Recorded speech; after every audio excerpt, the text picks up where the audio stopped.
Hello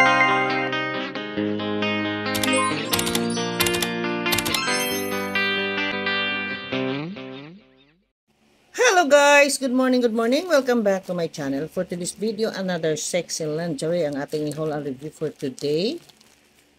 At without further ado, let's begin. Ito po yung ating new collection, ay yellow lingerie.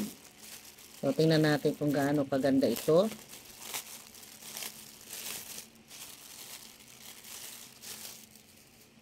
Wow!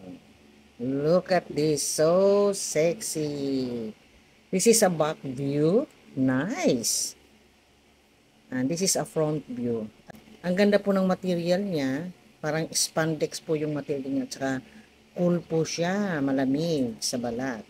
So, tingnan natin yung kanyang tahi. Oh, nice. Very nice. Ang ganda.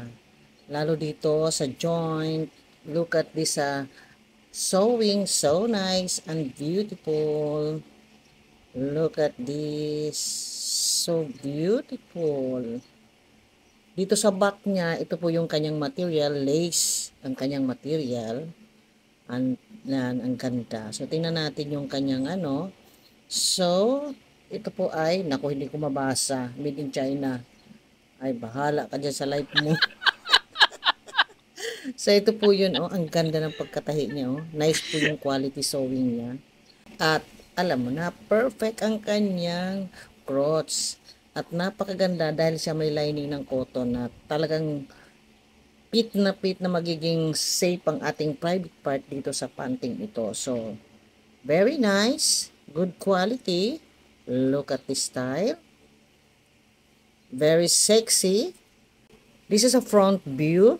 At kailangan pag sinuot mo ito ay lagi kang nakatalikod. So, lagi nakatalikod para sexy ka. O, tingnan mo. Nice yung kanyang quality. Ang style sa likod. Look at this. Napakaganda. At may ribbon-ribbon pang 3. O, diba? O. So, pero doon sa mga may almo, pwede ito dahil itong panty lang po tayo hindi pwede dahil alam nyo na, may almo. At this is a front, yung kapag isunod mo siya ng ganyan, tingnan mo, napakaganda ng ano niya. Nice yung kanyang likod, very good ang kanyang style. So sexy and elegant style, this lingerie panty. So sexy, nice style. Look at this. Yan ang kanyang back view. Ito naman yung front, so safe na safe yung ating mga ano dito, yung ating mga private part dito.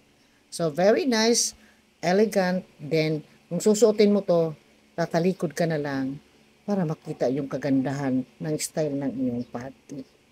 So, that is for today for our sexy yellow lingerie bikini panty. Thank you for watching. Bye-bye!